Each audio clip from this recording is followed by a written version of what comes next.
नमो अखण्डमण्डलाकारं व्याप्तं येन चराचरं तत्पदं दर्शितं येन तस्मै श्रीगुरवे नमः। गुरुर्ब्रह्मा गुरुर्विष्णु गुरुर्देवो महेश्वर गुरुर्साक्षात् परब्रह्म तस्मै श्रीगुरवे नमः। ध्यानमूलं गुरोर्मूर्ति पूजामूलं गुरोर्पदं मन्त्रमूलं गुरोर्वाक्यं मोक्षमूलं गुरोर्कृपाम् ब्रह्मानन्दं परमसुखदं केवलं ज्ञानमूर्तिं द्वन्द्वातीतं गगनसदृशं तत्त्वमस्यादिलक्ष्यम् एकं नित्यं विमलमचलं सर्वदा साक्षिभूतं भावातीतं त्रिगुणरहितं सद्गुरुं तं नमामि सद्गुरुं तं स्मरामि सद्गुरुं तं भजामि।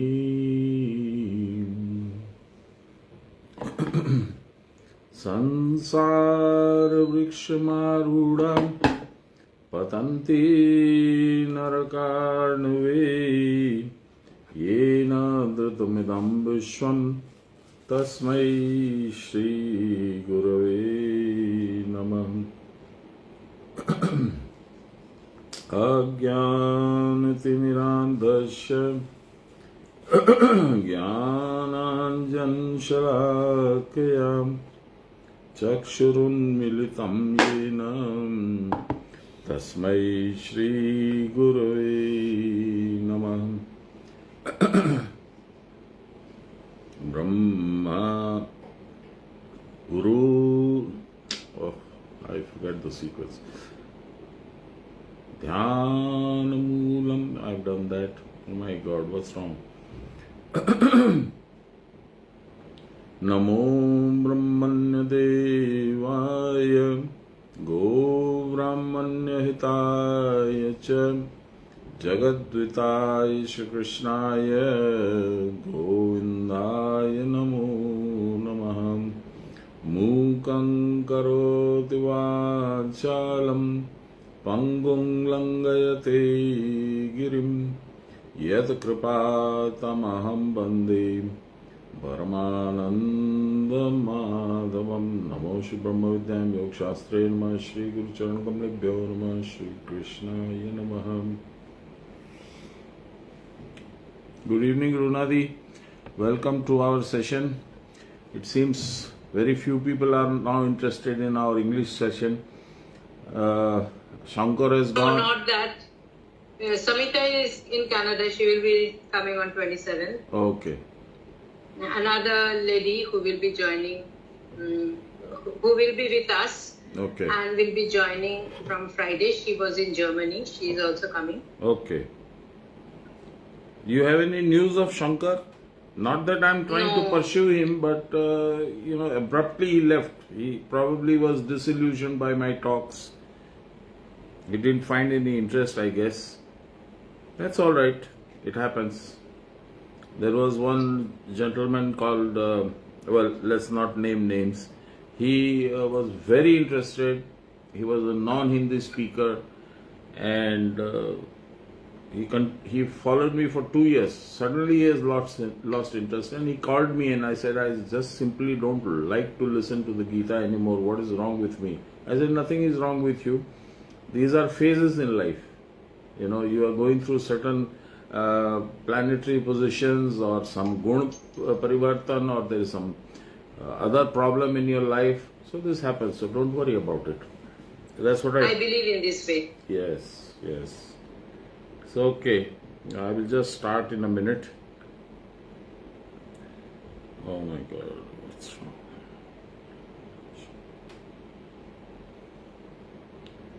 Here we go.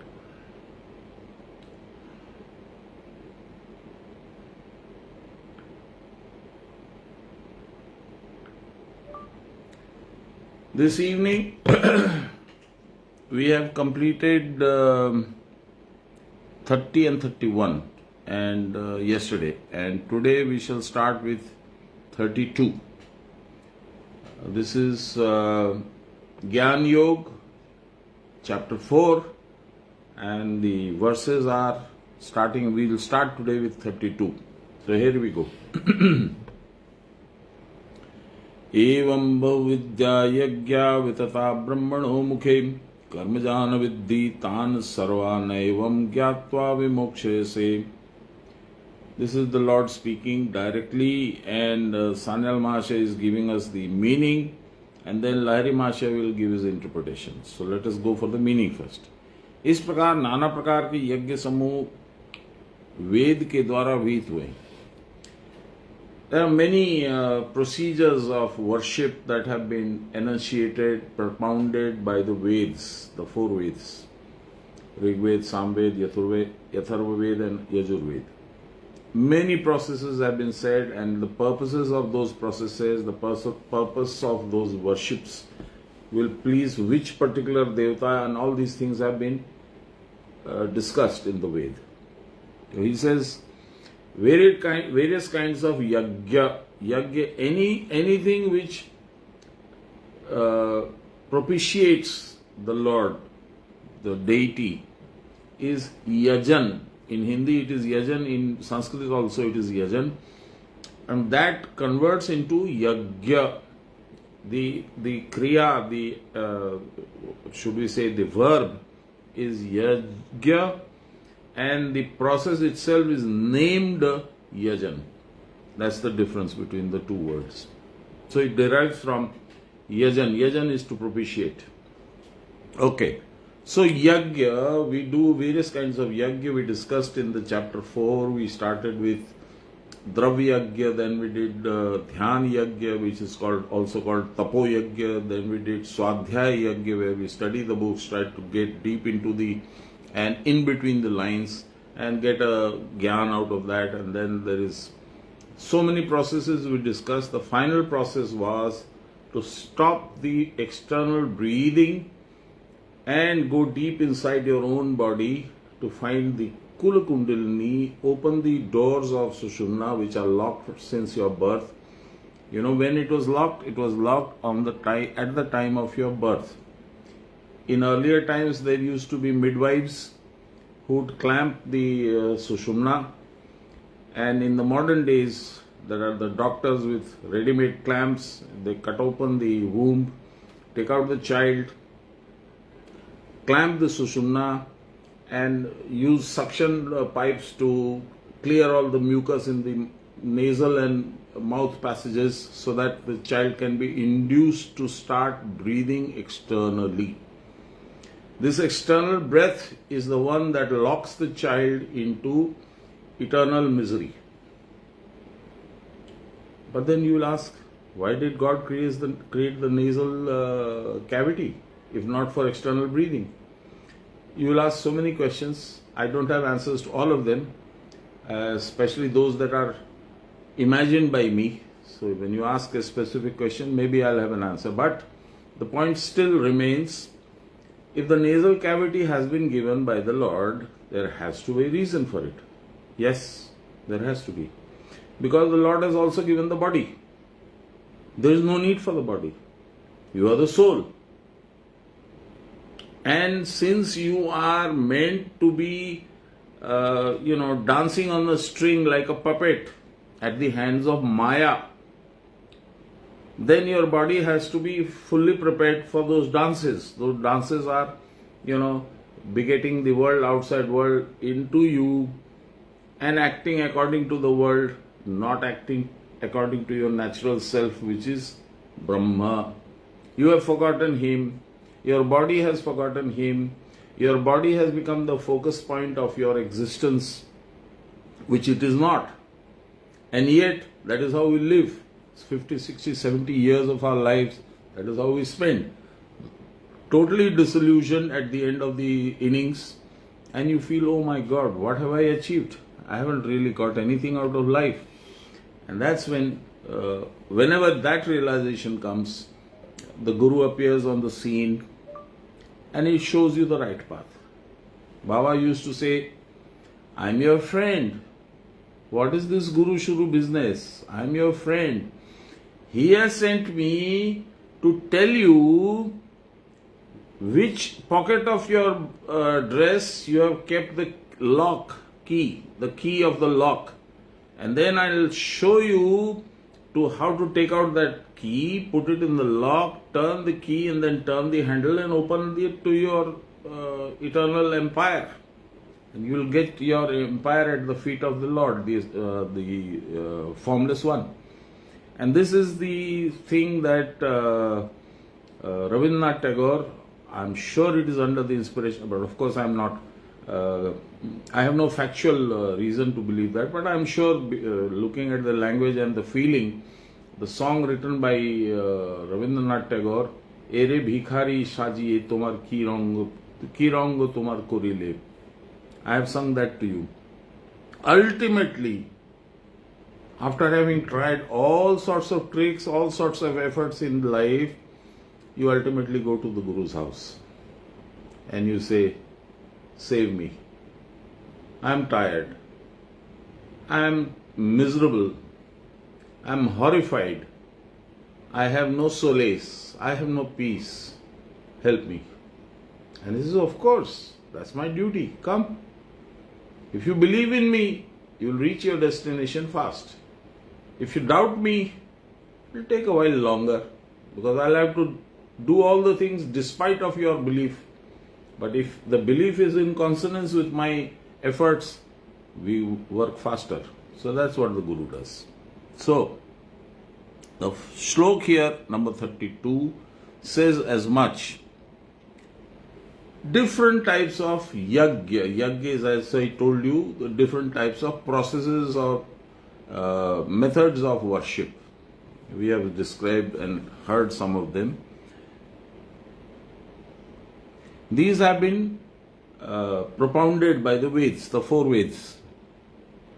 They all are result from karma. Karma is an incessant force in your body. It is an incessant urge. You cannot sit still. You have to do something or the other. So when you start doing these nana kriyas,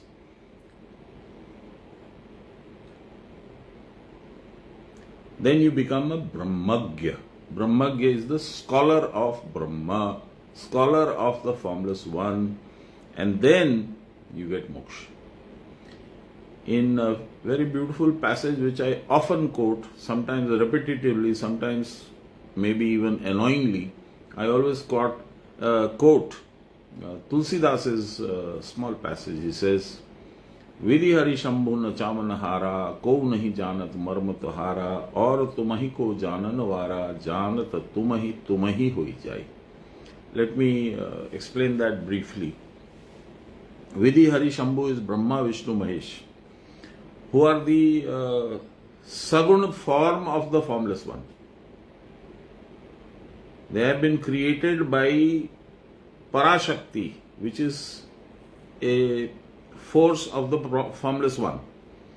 They have been created for the purpose of creation, Brahma, preservation, Vishnu, destruction, Maheshwar or Shiv. And you have to go beyond that, because you have to go to the formless one. You can't, that is not your final, it is the base camp to the Everest. When you start climbing the Everest, you need a base camp where you need to stock your things and leave all the unnecessary things, because you don't want to be carrying unnecessary weight to the cliff, to the top. So this is the base camp when you reach Brahma, Vishnu, Mahesh, and from there the real climb starts, the real ascent starts. So he says, this is the route you have to take. Okay. This yagya, the ultimate yagya, is Kriya Yuga.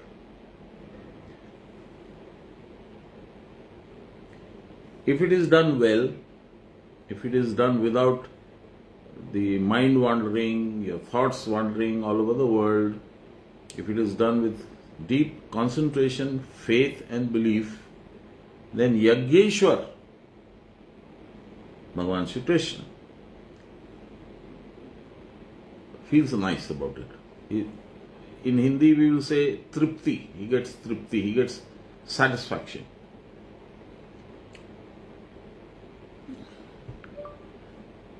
The process of sadhan can only be learnt from a Brahmagya Guru. Yesterday, I think we were discussing this.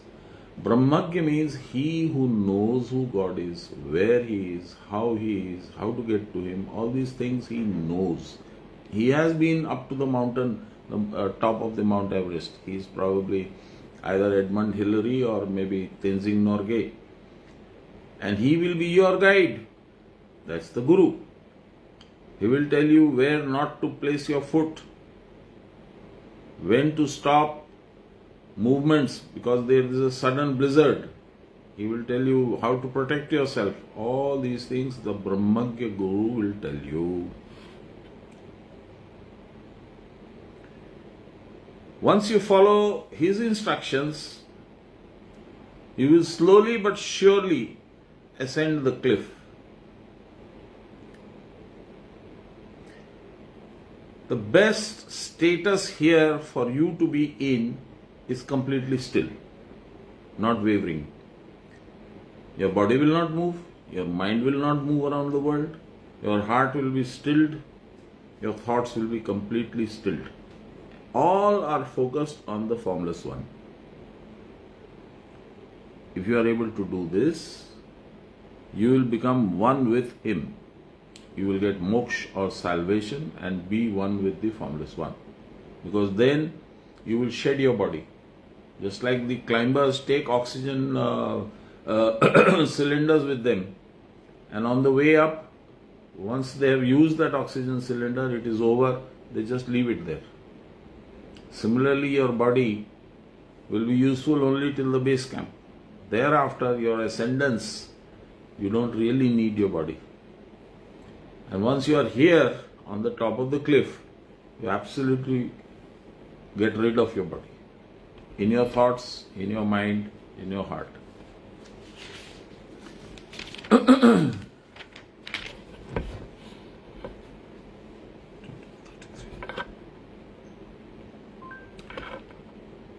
The Sushumna, the prime passage up the cliff, starts from the Muladhara and goes all the way to the top of the cliff.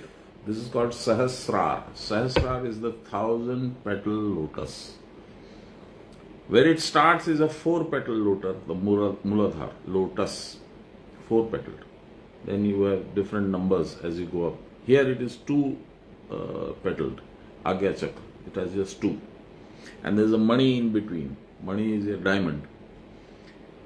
Then you move up. Here is the 1,000-petal chakra. Sahasrar it is called. This is the seat of the Lord Himself, the Formless One, Guru, Shiv, name Him what you like.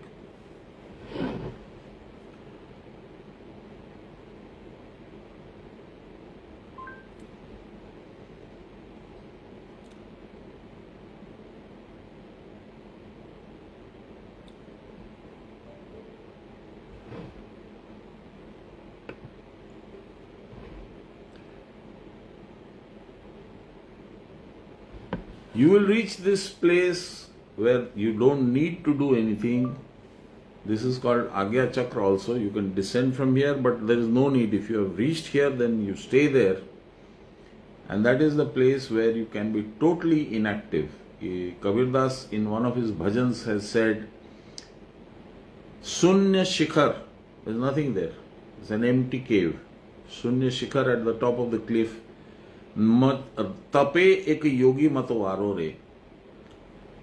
He's, he's intoxicated in himself and he's sitting there deep in meditation and he's happy and he's completely oblivious of the world, total. And that is Nishkriya Avastha, which is inactive. It doesn't do anything. He just is with the Almighty, who himself does not do anything.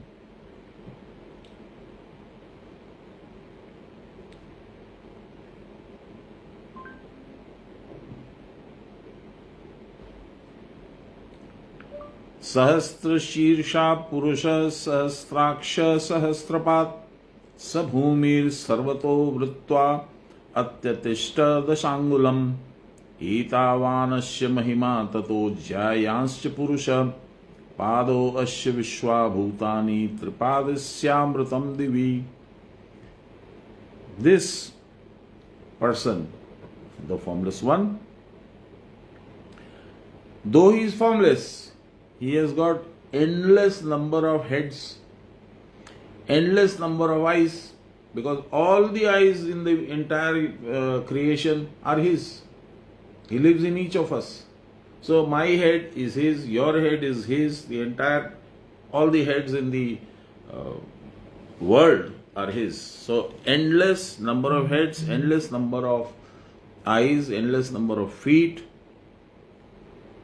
He himself stays between Bhru Madhya, here the eyebrows, in the middle of the eyebrow, all the way up to the Brahmarandra, the middle of the Sahasrara Chakra. This is 10 finger length. I think we studied this. I remember the 10 finger. Doesn't matter. And then we discussed the Baman Avatar also. So here he says, Akhil Sansar ida aur pingla mein ya pran apan do padon mein. 2 legs. Bhagwan wanted 3 treads of land from Bali. So next, let us move on to 33. Shriyan Dravyamaya Yagyaj Jnana Yagya Prarantapa Sarvam Karma Khilam Partha Jnane Parisamapyate. O Arjun, he is named various things. He is called Parth, he is Mahabaho, he is Dhananjay, then Parantap. So many things he is called by the Lord in the Gita. द्रव्य के द्वारा निष्पन्न होने वाले, those yajans or yagyas which require material, maybe it is a bilva dal, maybe it is a tulsi dal, maybe it is some offering, maybe it is some sweet,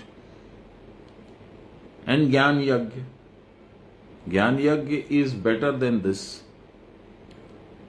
श्रौत स्मार्थ लौकिक सारे कर्म ज्ञान में परिसमाप्त होते हैं. All kinds of activity, yagya, everything and when you gain gyan. Let me remind you of what Ramchandra ji told Shabari maiya in नवदा भक्ति, 9 types of bhakti. He said, after, I think it is the 4th or the 5th one, he says, Mantra jap kar drid vishwasa. The mantra given by the Guru is the mantra he is talking about. Mantra jap kar drid vishwasa. You do the jap of the mantra as told by the Guru. The process he will tell you. With deep abiding faith. If you do that, mantra jap kar drid vishwasa, mantra sohi jo ved prakasha, that mantra will enlighten your jnana.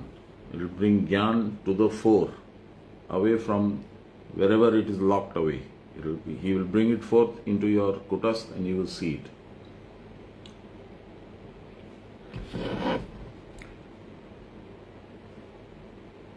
Lahiri Mahasaya says, Jnana Yagya is the best. क्योंकि सारी फलाकांक्षाओं के साथ समस्त कर्म क्रिया की परावस्था में समाप्त होते हैं. All expectations, desires, lusts, ideas, wishes end and merge in kriya ki paravastha. Why? Because all these desires, lusts, wants, etc. are bodily requirements. And you remember you have shed your body, you have moved on without your body. Your Sukshma Sharir along with your soul has gone here and your Pran Shakti. So your body is not there. So therefore there is no bodily want. You want company. No. God doesn't have any company. You are Him. So you don't want any company. You don't want any food. You don't want any entertainment. You don't want any wealth.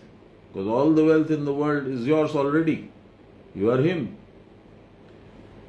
So it's a little bit of a difficult concept, but it's a beautiful concept. This is why, I remember a story being told to me by one of my teachers in school. I think he was my Sanskrit teacher. He said, when Alexander invaded India, he wanted to see a sadhu or a sage. So he went to a spot where a sage was in meditation. And the sadhu didn't bother because he was not even aware Alexander had come. Alexander was the least of his concerns. He was involved with the Lord Almighty. So Alexander said, what an obnoxious person. He doesn't even acknowledge my presence. So he told one of his lieutenants, whatever, go and wake him up and bring him here.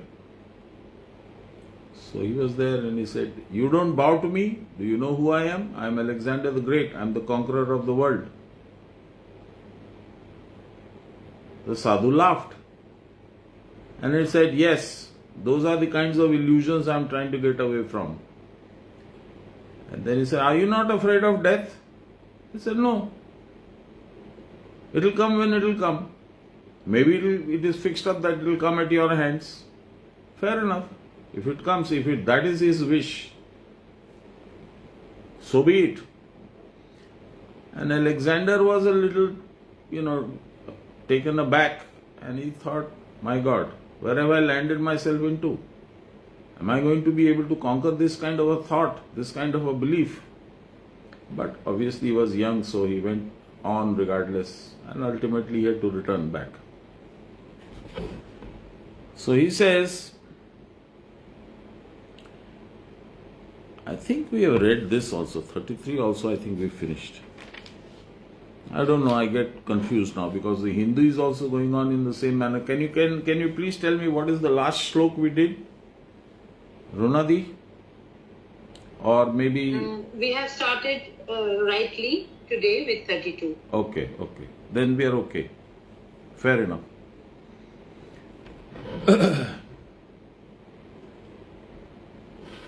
Some of the desires are still with you and they are quite powerful when you are doing sadhana. Because you have not left your body at that point of time. So your man, your buddhi, your ego is egging you on. You want to see God Himself or maybe the Guru in your 70 mm widescreen cinemascope in your kutastha. I called it my Tata Sky connection. I fought with Lahiri Mahashari. I was not seeing anything for 3 days in Mandar, so I fought with him. I said, Baba, what is this? I have come with expectations and you have just simply disconnected. And then I understood. Chapter 2, Shlok 52 was the answer. Anyhow, so even at that point of time, though we have left the material pleasures, material acquisitions behind, there is no desire for those. That there is a desire to see a lot of light, maybe a beautiful vision of Durga Ji or Kali Ji or Vishnu Bhagwan or my own Guru Maharaj. So these desires still persist for an immature sadhak. Which is why at one point of time when I was sitting in 1728 and I had seen a series of visions, then I called my guru and he said, আমার না sugar 220 থেকে নেমে 180 চলে এসছে. And I was stunned. I'm talking about what I've seen in my vision and he's talking about his sugar. So that is the way of the guru to politely tell you, don't bother. Those visions, those lights, they are a distraction. Move on. This will continue to happen till you have achieved oneness with the formless one. And you will only achieve Shanti, peace, at that point of time. Because until that happens, your body is still with you. And thereby your body's urges are still with you. You'll feel hungry, you'll feel, a little cramp in your knee or your calf muscle or in a little pain in your back when you're sitting to do sadhana. All these things will distract you because you're still conscious of your body. You have not been able to get beyond your body. You have not gone gunatit avastha. Gun is the feature or the instrument of Prakriti, nature. That has not left you. So you're not overcome Prakriti or nature. And that's why all these things will continue. Then this shlok which I have often read again, Vidivat prana sanyamir nadi chakra vishodhate sushumna badanam vitva sukhe dushati maruta madhya sanchare manasthiryam prajayate. Vidivat prana sanyam, I think we have discussed this, but still very shortly I'll recant this. Vidivat, as laid down by the rules laid down by your guru, you do sanyam of pran, you control your pran. Thereby you purify the nadi chakra, these knots in your nadi. And after that, the Sushumna's mouth opens and your breathing starts through your Sushumna as opposed to it's going through your Ida and Pingla. At that point of time, because the pran is not flowing through Ida and Pingla, your man ceases to exist. It merges into the pran itself and becomes one with pran, which is now flowing through Sushumna.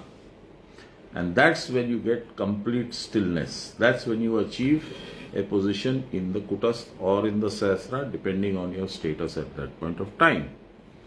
When you reach the Agya Chakra of the Kutastha, then you are able to perceive your own soul. Sanyal Mahasaya had written a small poem. I remember only one line. Shedin amar kabe habe. I wonder when that will happen to me. I have reached the Kutastha so many times. But, my acceleration at having reached that drags me down.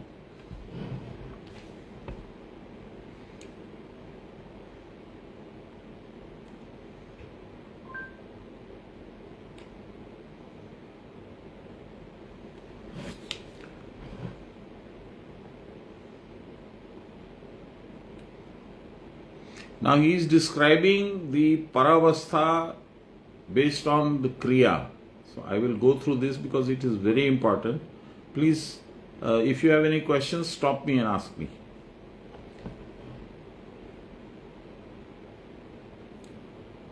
The one that,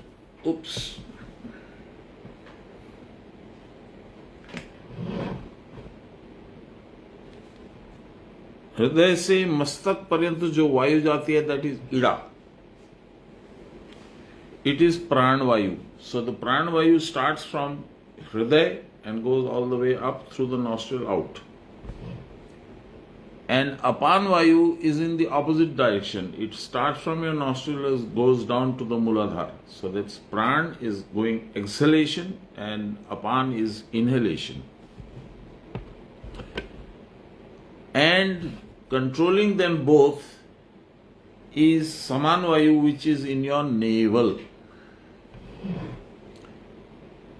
This is the place of the element fire. You remember?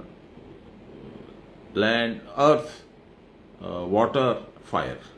And then there is Hriday. Hriday is where the Vayu is there, air.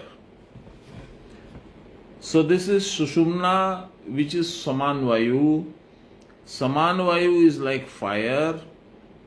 It burns up everything and makes them all one and then burns up itself.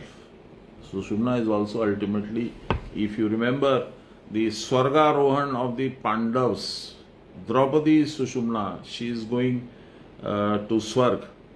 And one by one they start falling. Nakul falls down, then Sahadev, then Arjun, then Bhim. Even Draupadi falls down.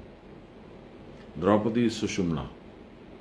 So Sushumna will not go with you all the way till you have reached Paravastha. It will take you there, then it will vanish. I remember a very beautiful sequence in the Vishnu Puran. There was a serial made by somebody, I think it was B.R. Chopra. And the sequence is, as Draupadi is lurching around about to fall, she calls out to Krishna, the Lord. And that sequence is very beautifully done. I never could get hold of the picture. If somebody can, please help me and send it to me over the WhatsApp or something. In Vishnu Puran, she calls out to the Lord. And as she says, "Where are you? Come, I need you." There's a huge sound of the conch shell. And then the Gada, his mace, appears. And then the Chakra appears.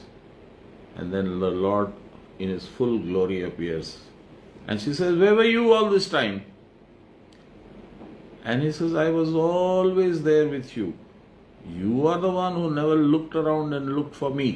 You forgot me. You ignored me. And now when you are in need, you look for me. Doesn't matter. I'm still there for you." That sequence touched my heart. It was so beautifully made. Okay, so this Agni, the flame that rises from the navel all the way up and goes from this place to the Sahasrar, then it is Brahmagni, Brahma Agni, the fire of the formless one. And this is Swaprakash Swarup. It is self-generated. It emits light from no perceivable source. All these three become one in the navel, Samanvayu, in the Manipur Chakra. This is called Kriya Ki Paravastha. This is what we are trying to achieve through the incessant practice of Kriya Yoga. This Kriya Ki Paravastha is Brahma Niranjan Roop, ya Rupatit Avastha. Rupatit, formless. The shlok is Yashyavalokana Devam Sarvasanga Vivarjita Ekanta Nispriya Shantas Tatakshanat Bhavati Priye. When you reach Kriya Ki Paravastha, then you have no body. And therefore, whatever you have, you feel. That is Gyan Murti. It's Anand Murti, Shanti Murti. It is not a Murti made out of metal or marble or wood or mud. You just feel its presence. You cannot, it's not palpable.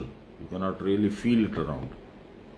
This is called Brahma Avalokan, the ability to see. Avalokan is to see. Brahma is the formless one. How do you see a form which is non-existence? So you experience that form. इस अवस्था में साधक सब प्रकार के आसक्ति से मुक्त हो जाता है. That is where you forego everything, all desires, all lust is gone.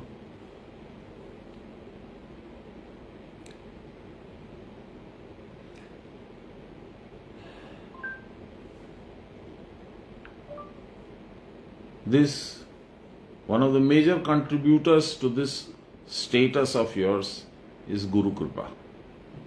Now, Guru Kripa can be defined in this way: karo or pao, do and get, do and get rewarded. That is one way, that is Kripa. Another way to define it is to make yourself non-existent before the Guru and say, I am nothing. Please hold me by the hand. One day I was sitting, it was a late afternoon. Baba was sitting and he was reading Gita.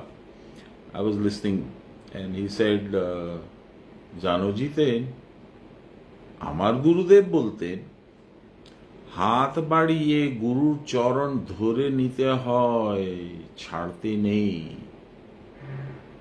You have to reach out, catch the lotus feet of the Guru and never leave them. That is not literal, it is figurative, you can understand. So I said, Baba, yes, you are right, but what if my grip slips and I am not able to hold on for various reasons? Kindly do me a favor, you reach out, hold me by the neck and keep your hold on me. And he laughed. This is what you have to do. This is the Guru Kripa. You have to pray to him to keep you with him all the time.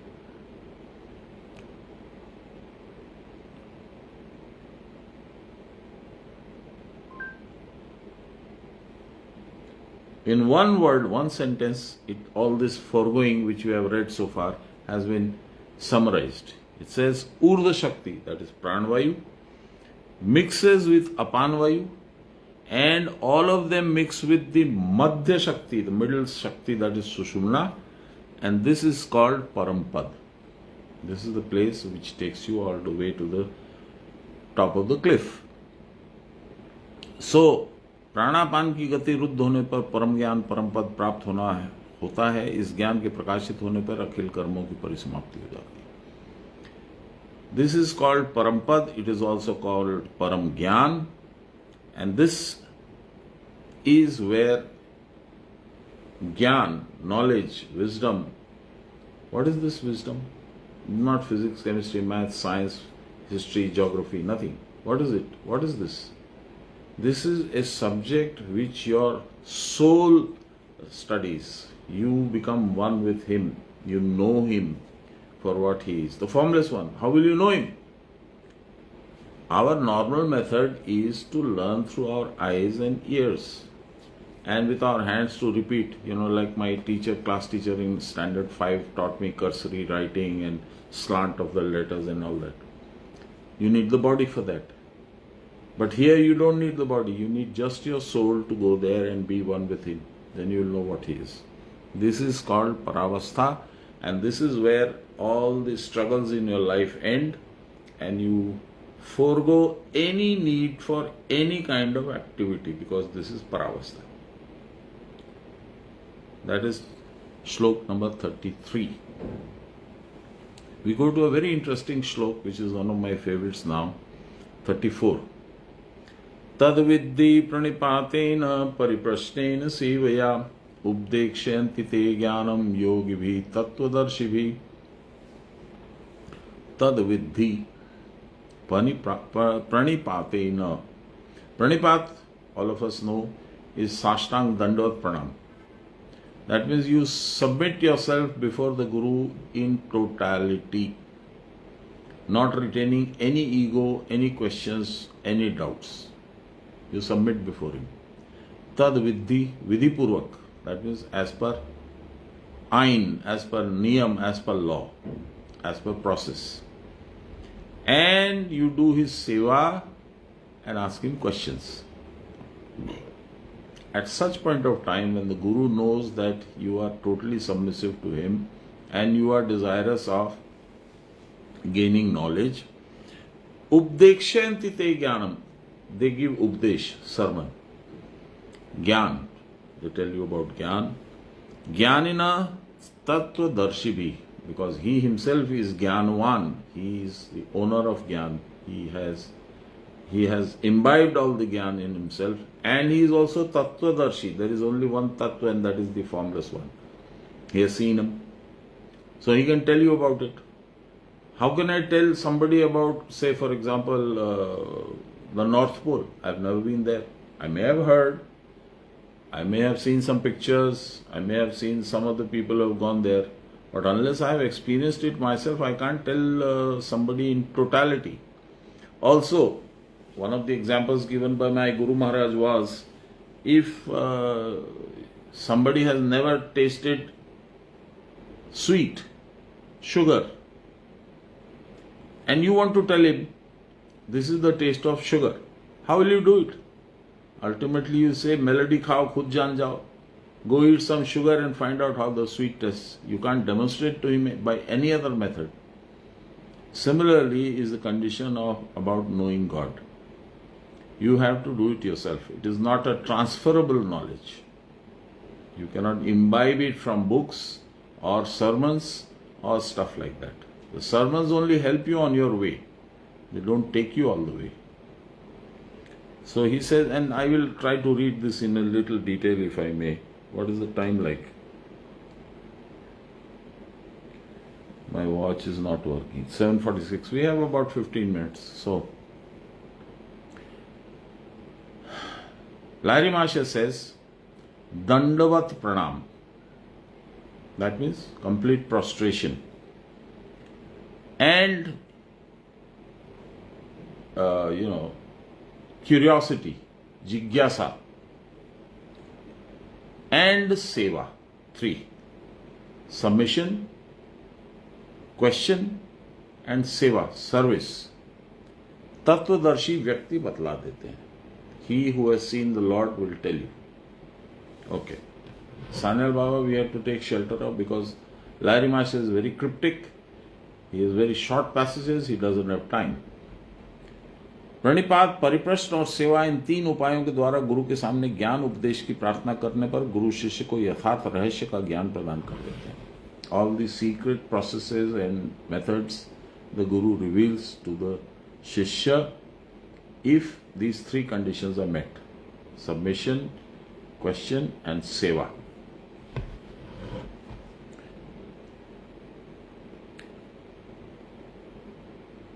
You have to do what in Hindi is called Atma Samarpan. I submit myself at your feet. And you have to tell him, I am incapable of going further. I need your help. You have to take me by the finger like a father takes a small child and take him to the circus or show. Please tell me who I am. That's another question that you should ask. Who are you? Where have you come from? What will happen? Where will you go next? These are questions that necessarily should arise before you. The Guru will tell you. He did tell me. I know a few people he did tell. How did I get into this hellhole called the world? What am I doing here? How do I come out? How do I get salvation? These are all written by Sanyal Mahasaya. I am not doing it of my own.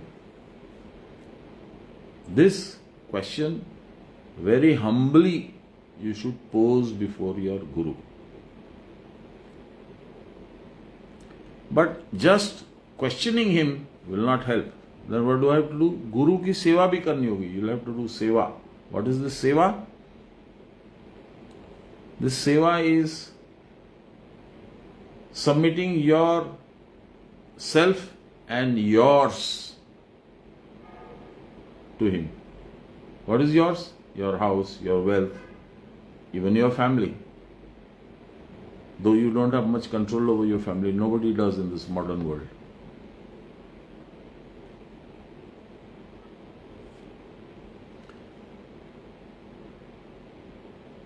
If the Guru is pleased with what you have offered, he will, certainly he will help you. And if you work according to his directions and pointers, you will definitely reach your destination, which is your journey inwards to self-realization.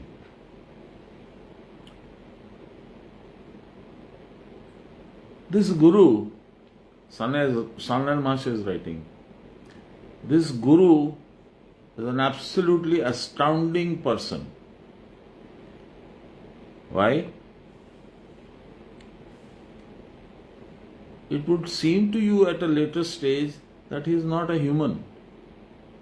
He has so much power and so much ability and so much knowledge that together in one small package cannot be found anywhere in the earth, on the earth. There is nobody else who can, stand even next to him. He can understand you.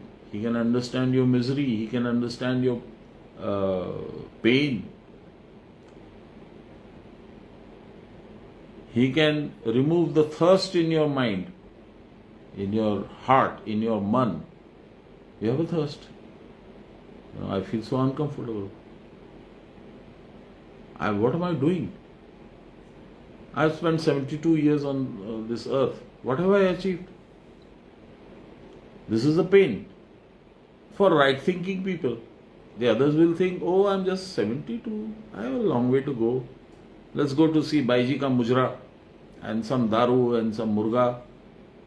If you are that bent of mind, don't even go to the Guru, because even he will not help you.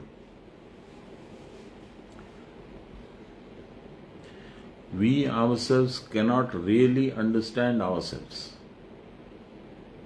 The Guru understands you much better than you do yourself.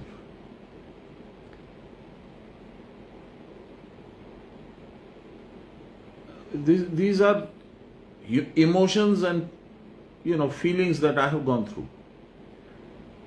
Initially I was skeptical. What Guru, what nonsense. Later on, I'll tell you a story. The first time I went to his house, I don't know if I've told you this. If I have, tell me and I'll stop and move on. The first time I went to his house for Kriya, after my Diksha, he was sitting in the row just ahead of me and I was sitting just behind to him, slightly to his left. My wife was sitting with him because she is his Guru Bahan. So she is entitled to do that, I'm not. And my mind was working at a tangent. It was not working in the direction of my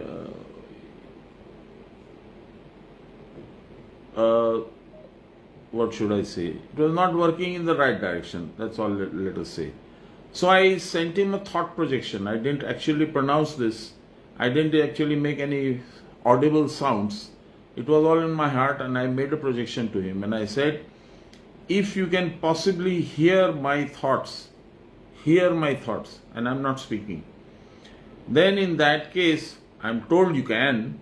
In that case, please turn back towards me, look at me, nod 3 times, smile, give me a big smile, turn back and continue what you're doing. You'll not believe it. I've got the Gita in my hand. Exactly as I told him, he turned, nodded at me 3 times, gave me a big smile, turned back and looked. And I was so stunned.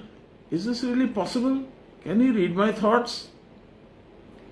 And then again, my mind started justifying this coincidence, and maybe it was accidental, maybe it was something, etc., etc. Maybe, too many maybes were going, and gave me a vision. For the first time in my life, I had a divine vision, which I will not describe on the public platform. And now I was feeling so embarrassed. I was convinced now, he is very powerful. But I was so embarrassed, I didn't go to him and ask him, what did you show me? I should have. I didn't. I was embarrassed. So I asked my wife, and she had no inkling. I asked one of the senior Guru Bhais, who was my Guru Maharaj's Guru Bhai, Kalida. He had no inkling.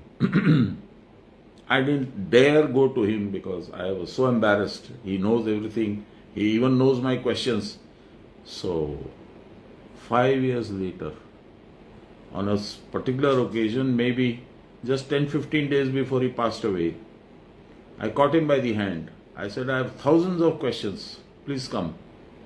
So we went up to the room, he locked the room from inside, he told my Guru Ma, keu jano na ashe, he or onek proshno ache, o kotha bolbe, so let us not be disturbed. And I said, what is it that you showed me that day? And he told me exactly what I had seen. 5 years later, and he has done this to probably 1,000 of his disciples, and he knows. Without the blink of an eye, no delay, instantly he said, Eta dekhe chile. I said, why was it slightly tan colored? He said, that color is something which is inside you because of your gun. It is not a natural color, it is absolutely bright white. You couldn't see that because your innards are not so pure. Then I asked him, why did you go to my house in the first place? And he said, my Gurudev used to fast forward the film and show me what is going to happen later on. So he had shown me that in your house there will be a lot of Diksha, Sambed Sadhan, Kriya, Gita Path, etc. That is why I had gone there. What do you do with such a person? He knows everything about you. তোমার খারাপ লাগলো? আমরা কি বলছেন? খারাপ লাগার তো কোনো প্রশ্নই উঠে না. I'm just curious. Then he told me a lot of things about a lot of people, and I started wondering, a guru is not supposed to, gossip. He's not supposed to criticize people. He's not supposed to do this, and he's doing it. Why? There has to be a reason. I knew him fairly well by that time, so I knew there has to be a logical reason for this, because he will not go astray like this. And the reason was clear. 10 days later he left. He left that knowledge with me. He wanted somebody to know before he left this world. He talked about Kalida, he talked about Marormadi, he talked about some of his Guru Bhais, and he talked about his own Guru. And he also told me a story. He was 5 years old when he met Sanyal Baba for the first time. Sanyal Baba put him on his lap and he asked Sanyal Baba, Baba, give me Diksha yourself. I want you to be my Guru. And Sanyal Baba said, you are too young. Your time has not come and your Guru is not this man. Your Guru is somewhere else. He'll give you Diksha. Tiwari Baba came and gave him all sorts of beautiful things. We had a non-stop discussion for almost 2 hours. That's the Guru for you. That is what is being said here. The Guru is an accomplished sadhak, number 1. Number 2, he knows all the Shastra scriptures. Number 3, his man, pran and buddhi are completely submerged at the feet of the Formless One. And that is why Shruti says, Shruti is Ved, Tad Vijnanarth sa Guru Meva Vigachet Samit Pani Shrotrim Brahmanishtham. If the disciple, the prospective disciple, is not so much miserable, so much untroubled by the world and his own situation, and he is not so desperately yearning for salvation, then there is no point in asking for a Guru, because you need to be those. If you are not able to understand that the Formless One is everything in this entire creation, if you don't have a strong, unending urge, I'm translating. See, these are not my words. I'm translating for what Sanyal Mahashaya has written. If you don't have a strong, endless urge to abandon everything and be blessed, then please understand that your time is not ripe to take a Guru, to accept a Guru. Then maybe you'll have to wait. Maybe you'll have to listen to this immortal story again and again. Maybe when your chitta mal, the attraction of the outside world is called mal. Maybe your chitta mal, the mal accumulated in your chit is not absorbed, not cleansed, then you cannot be a true shish. This is Sanyal Maharsh's writing, please. It's not mine. I think if the time is up, it's exactly 8 o'clock. If anybody has any questions, please feel free. Yes, me. Yeah. Yeah. The other day you were just telling me about quite a few kriyas, and in this text of 33, this Thokar Kriya has come again. Yeah. So the Brahma Kriya, Thokar Kriya, is this that only the initiator will say, or you can No, I say? cannot. Definitely I cannot. Okay. Number one. Number two, Okay. let me explain that to you. You have a curiosity, so you should get some idea. There are 18 chapters in the Gita. Everybody knows that. I have repeatedly said these 18 chapters are the 18 ways of reaching Him. Vishad Yog, Karma Yog, Gyan Yog, Bhakti Yog, and so on and so forth. There are 18 stages of Kriya. Modern day, even the gurus have not reached beyond the 5th stage. The rest of the 13 stages are unknown to most people. I'm not talking about Lahiri Maharshi. He may have had all of the 13. I'm not talking about Sanyal Baba. I'm not talking even about my own Guru Maharaj. But generally, Baba used to say this, has not crossed 5th stage. Even if you have reached the 2nd stage, that itself is a huge achievement in the modern day and age. So you can imagine how vast this is. And only the Guru is authorized to, promote you from this stage to that stage to that stage. So that's it. Anything else? Anybody? Swapna Lekha? You seem to be very silent. No, she is not there. Samita has come. Okay. I'm sure she's here. Yeah. I wanted to ask something. Please. Is there any reference of the caste differences that we have in society in the Gita? Yes. We have read that a few days back only. It is there Okay, in... I'm in that class, so... Doesn't matter. I'll send it to you. In fact, you can search the YouTube. I'll tell you the number and the shlok. Just a moment. Give me a moment.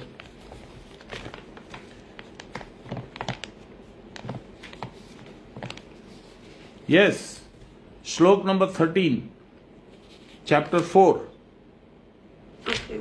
Okay? You will get it in the YouTube. Okay, thank you. All right. Shri Krishna Govinda Hare Murare He Ram Narayana Vasudeva Shri Guru Chaitanya He Atmadeva He Mat Durge Har Vishwanath